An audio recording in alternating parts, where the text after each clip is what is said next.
বাবা আমি ছোট্ট করে বলছি শোনো, এই সাধুর সঙ্গের মহিমাটা কি। এক হতভাগা পিতা আর এক অভাগিনী মা, দুজনে সদা সর্বক্ষণ দুটি নয়ন জল ছেড়ে দিয়ে কাঁদে। কাঁদে কেন জানেন? জগতে তাদের অনেক ধন, অনেক ঐশ্বর্য, টাকা কড়ির কোনো অভাব নেই,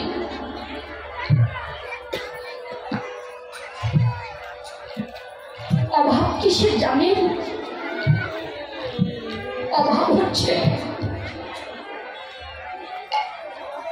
একটি ছোট্ট একটি সন্তানের ঘরে অনেক আছে, কিন্তু একটি সন্তান আমি নেই যে তাকে বাবা বলে ডেকে তার উত্থাপিত করার শীতল করবে।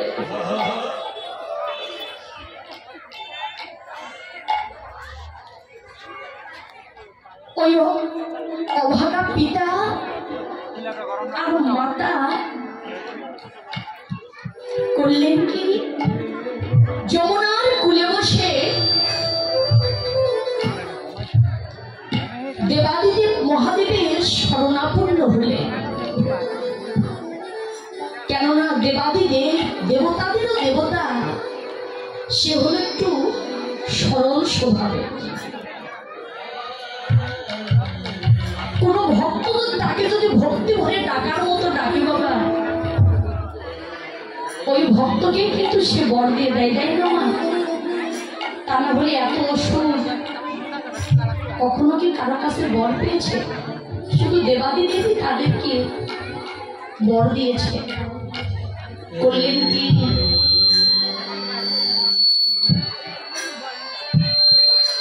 যমুনার তীরে বসে নয়ন জল ছেড়ে দিয়ে যেন কাঁদছে। ব্রহ্মা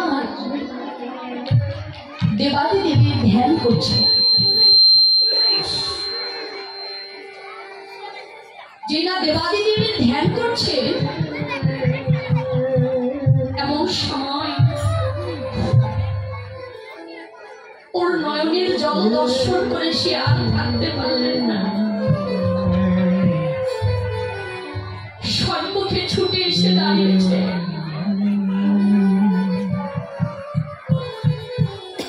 দাঁড়িয়ে বলছে,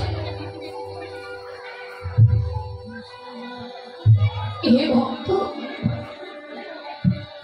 তুমি কি আমার কাছে কিছু চাও? বলছে, হ্যাঁ প্রভু, আমি তোমার কাছে কিছু চাই। এ জগতে আমি তোমার কাছে ধন চাই না, ঐশ্বর্য চাই না, আমি তোমার কাছে একটি সন্তানের বর চাই। বলেছে তথাস্তু। একটি সন্তানের বর দিলাম, কিন্তু শোনো, এই সন্তানকে তোমার জন্ম নেবে, কিন্তু বাবা এই সন্তানকে বাঁচবে 5 বছর। 5 বছর পর তোমার এই সন্তানটি আর থাকবে না। পিতামাতা বলছে, আগে দাও তো প্রভু, আগে তুমি সন্তানের বরটা দাও। যেই না বর দিলে যে বাঁচবে কিন্তু 5 বছর, 5 বছর পর আর বাঁচবে না। কিছুদিন বাদে ওই পিতামাতার ঘর আলো করে একটি ফুটফুটে একটি সন্তান, পুত্র সন্তানের জন্ম হলে, যেই না পুত্র সন্তানের জন্ম হলে, জন্ম নিলে, ওই ছোট্ট সন্তানটির মুখের দিকে তাকিয়ে পিতা তাকে বুকে জড়িয়ে নিয়ে ধরে বলছ, রে তোকে 5 বছর পর আমায় হারাতে হবে।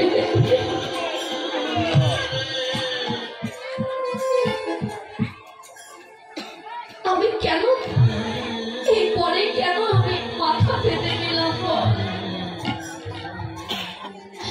সন্তানটিকে বুকে জড়িয়ে নিয়ে পিতা মাতা নয়ন জল ছেড়ে দিয়ে কাঁদে।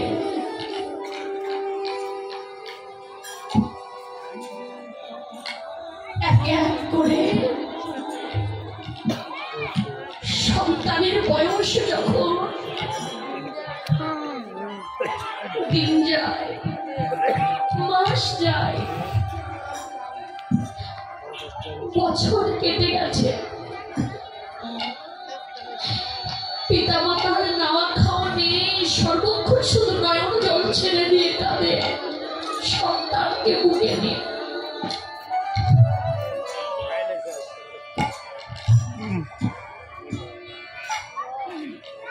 আর পিতা পাগলের ন্যায় সর্বক্ষণ ছুটে বেড়ায় যেখানে আপনাদের মতো সাধুগুরু বৈষ্ণবের বাজার বসে,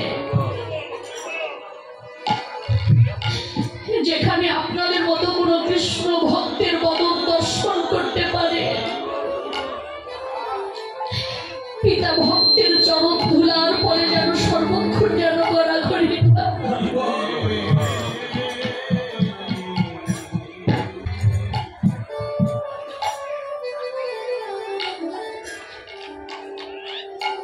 সন্তানটি আদো আদো কণ্ঠে কথা বলতে শিখেছে, বাবা বলে ডাকতে শিখেছে, গুটি গুটি পায়ে ধীরে ধীরে করে একটু হাঁটতে শিখেছে।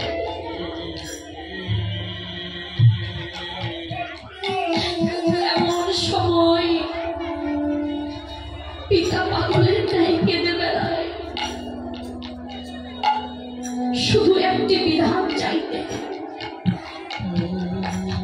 কি করে আমার সন্তানকে আমি বাঁচাবো, কি করে আমার সন্তানকে আমি ফেরাবো।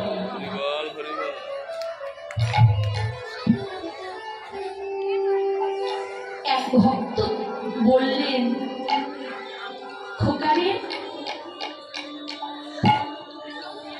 তুই এমনি করে পাগলের ন্যায় ছুটে বেড়াস, কিন্তু জানিস খোকা, যেদিন থেকে তোর এই ছোট্ট সন্তানকে এক পা দু পা করে হাঁটতে শিখবে, আদো আদো কণ্ঠে কথা বলতে শিখবে,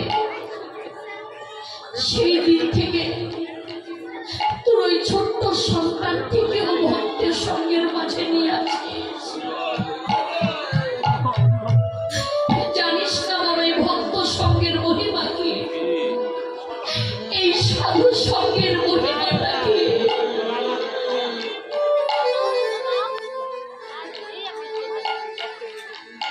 ভক্তের চরণ ধুলির মহিমাটা কি গো মা, যেই এক পা দু পা করে হাঁটতে শিখেছে, ওই সন্তানটি ভক্তের চরণ ধুলি অঙ্গে মাখে, ভক্তের চরণ ধুলায় গড়াগড়ি। 1 বছর, 2 বছর, 3 বছর কেটে গেছে ভক্তের চরণ ধুলি মাখে, দিন নেই রাত নেই এই সাধু সঙ্গ ভক্তের সঙ্গ করে।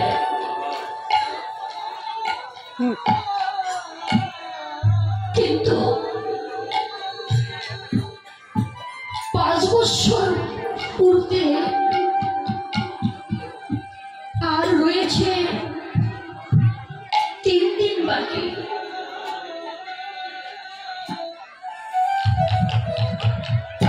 5 বছর পূর্বে আর রয়েছে 3 দিন বাকি। ওই ছোট্ট সন্তানটিকে ব্রহ্ম মুহূর্তে স্নান করে নদীর ঘাটে বসে পিতা পুত্রে পথের দিকে তাকিয়ে রয়েছে।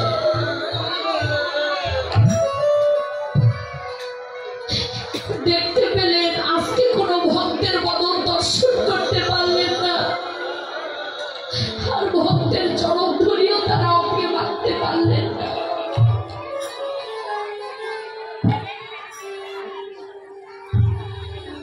এমন সময়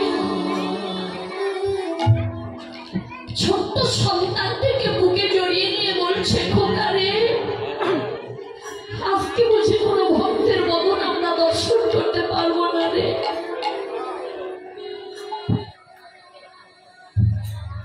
আজকে বুঝি কোনো ভক্তের চরণ ধুলে তোর মাথায় আমি মাখাতে পারবো না রে। বলতে বলতে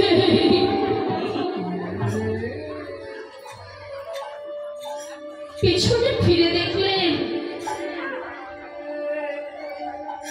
সপ্ত ঋষি স্নান করে শুদ্ধ বসন পরিধান করে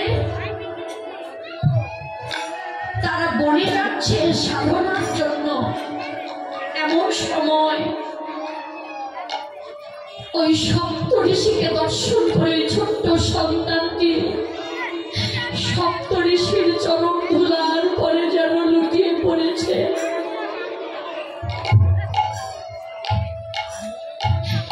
সপ্ত ঋষি ওই ছোট্ট সন্তানের ভক্তি দেখে মাথায় হাত দিয়ে তাকে আশীর্বাদ করলেন, খোকারে শত বৎসর বেঁচে থাক, আমি তোর দীর্ঘায়ু কামনা করি। না জানি তোর কোন মায়ের সন্তান, কোন পিতার সন্তান, তোর অন্তরে এত ভক্তি রে খোকা। এবার পিতা ঘর থেকে ছুটে এসে বলছে, ঋষিবর আমার এই সন্তানের আশীর্বাদ আপনারা ফিরিয়ে নিন। এই আশীর্বাদ আমার দরকার নেই, ও বাঁচবে না, ও মাত্র আর 2 দিন বাঁচবে।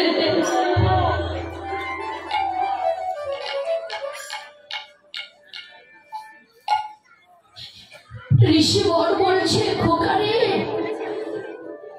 আমরা আশীর্বাদ করেছি, এই আশীর্বাদ আমরা ফেরাতে পারবো না, কিন্তু জানিস খোকা তোর এই সন্তান কিন্তু বাঁচবে না। এই সন্তানটিকে আমাদের কাছে তুই কি দিয়ে দিতে পারবি?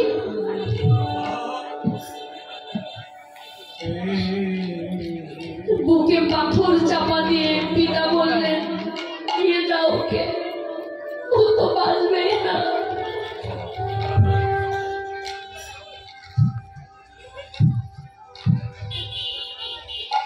ঋষিবর তার ওই ছোট্ট সন্তানটিকে আর 2 দিন বাঁচবে, ওই ছোট্ট সন্তানটিকে নিয়ে তারা চললেন। সন্তানটিকে শিখিয়ে দিলেন, খোকারে আমরা এই সপ্ত ঋষি আমরা যাব কোথায় জানিস বাবা? এখন আমরা যাব ব্রহ্মার কাছে। ব্রহ্মার কাছে গিয়ে আমরা সপ্ত ঋষি আগে প্রণাম করব, তারপর তুই প্রণাম করবি।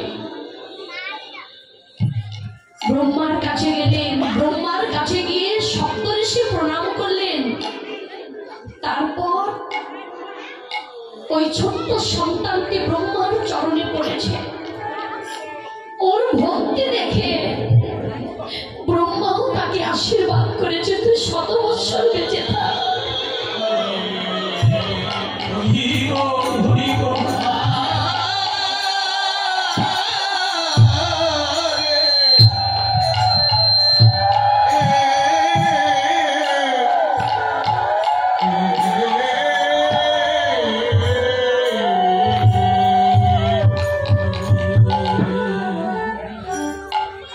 এবার ঋষিবর বলছে, ব্রহ্মা যে বর দিয়ে আমরা ফেসেছি, ওই বর তুমি ওই সন্তানটিকে দিয়েছ, ওর আর বাঁচবে না, ও আর 1 দিন বাঁচবে, ফিরিয়ে নিন। বলছে, না রে, আমরা বর দিয়েছি কিন্তু আমি ফেরাতে পারবো না, এই আশীর্বাদ আমরা কখনো ফেরাতে পারবো না। কিন্তু এ জগতে প্রত্যক্ষ প্রমাণ বাবা দেখবেন, এই উঁচু মস্তকটা যদি কোনো কৃষ্ণ ভক্তের চরণে যদি কেউ যদি মাথাটা নিচু করে, ওই কৃষ্ণ ভক্ত মাথায় হাত দিয়ে কিঞ্চিত হলেও তাকে আশীর্বাদ করে, অন্তত মাথায় হাতটা রাখে।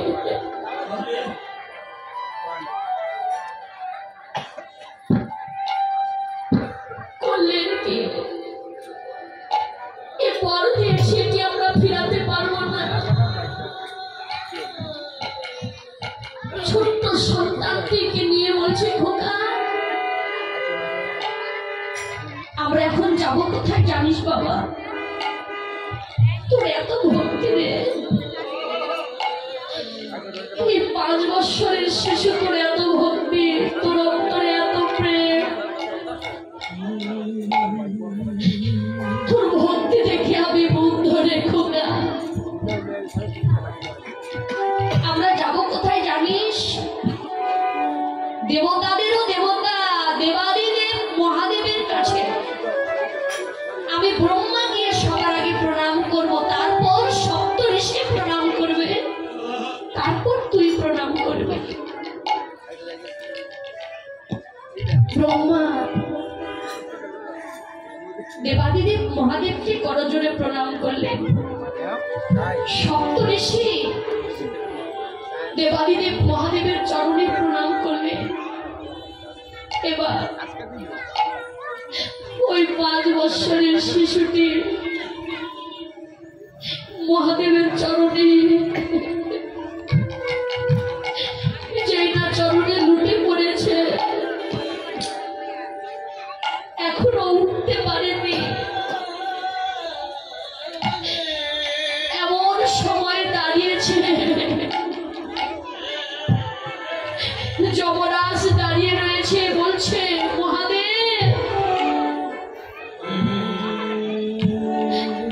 ওর আয়ু শেষ, ওকে তুমি দিয়ে দাও আমাদের কাছে, ওর আয়ু শেষ, ওকে দিয়ে দাও আমাদের কাছে। এবার দেবাদিদেব মহাদেব বলছে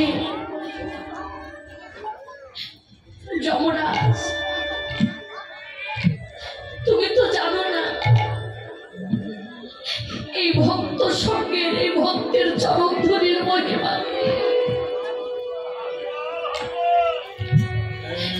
কোন কৃষ্ণ ভক্ত যদি হেলায় শ্রদ্ধায় ভুল করেও যদি ভক্তের চরণে গিয়ে যদি আশ্রয় নেয়,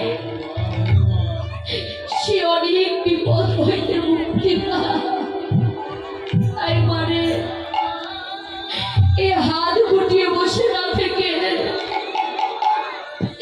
এই ভক্ত সঙ্গের, এই সাধু সঙ্গের যে কত না মহিমা,